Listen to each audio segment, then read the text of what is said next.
जय माता दी। आज माता का 7वां नवरात्रा है और 7वां नवरात्रा माँ कालरात्रि को समर्पित है। श्री दुर्गा सप्तशती का 7वां अध्याय। ऋषि बोले, तब आज्ञा पाते ही चंड मुंड आदि असुरों अयोध्या से सुसज्जित होकर चतुरंगिनी सेना के साथ चल पड़े।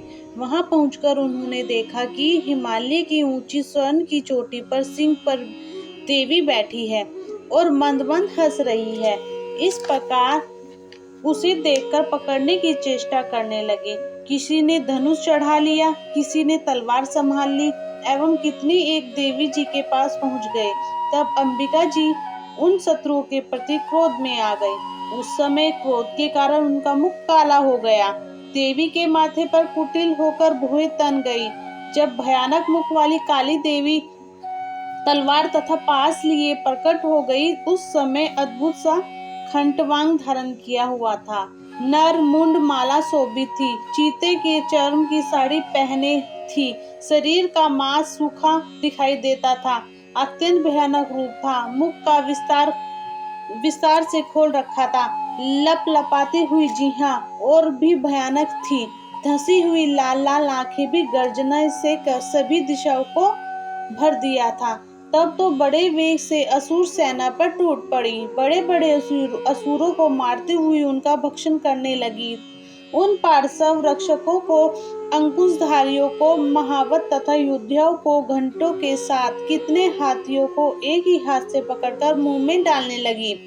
वैसे ही योद्धाओं को घोड़ों के साथ रथों को और सारथियों को भी मुंह में डाल डालकर अत्यंत भयानक रूप से दांतों से चबाती जाती थी। किसी के केस पकड़ लेती तो किसी की गर्दन दबा डालती, किसी को पैरों से दबोच देती तो किसी को छाती से धकेल मार गिराती। असुरों के द्वारा छोड़े गए अस्त्रों को मुंह से पकड़ती जाती और दांतों से पीसती जाती। काली जी ने इस प्रकार बलवान दुरात्मा असुर की वह सेना कुचल डाली। उस देवी ने तलवार से क्षण भर में असुरों को वह सारी सेना मार गिरा दी। यह देखकर चंड उस भयानक काल की ओर दौड़ा। इधर महाअसुर मुंड ने भी महाभयंकर बाणों की वर्षा से एवं शस्त्रों चलाए हुए चक्रों द्वारा उस भयानक आंखों वाली देवी को ढांप दिया। वे अनेकों चक्र देवी के मुख से प्रवेश करते हुए इस प्रकार दिखाई देने लगे जैसे बहुत से सूर्य बिंब बादलों के पेट में समाते जा रहे हों। तब तो जिसके भयानक मुंह के भीतर जिनका देख सकना भी कठिन था, ऐसे दांतों के प्रकाश से दमकती हुई अत्यंत क्रोध में आकर भयानक गर्जना करती हुई वह काली भीषण अट्टहास करने लगी। हाँ हाँ करती हुई बहुत बड़ी तलवार लेकर देवी चंड पर कूद पड़ी। उसे बालों से पकड़कर उसी तलवार से झट चंड का सिर काट दिया। तब चंड को इस प्रकार मारा हुआ देखकर मुंड देवी की ओर दौड़ा। कुपिता काली ने तलवार से मारकर पृथ्वी पर मुंड को गिरा दिया। बची खूजी सेना भयभीत होकर इधर उधर भाग गई। इसके अनंतर काली जी ने चंड तथा मुंड के सिर हाथ में ले लिए। फिर भयानक अट्टहास करती हुई चंडिका के पास पहुंचकर बोली, मैंने यह चंड और मुंड नामी महापशु आपकी भेंट चढ़ा दिए।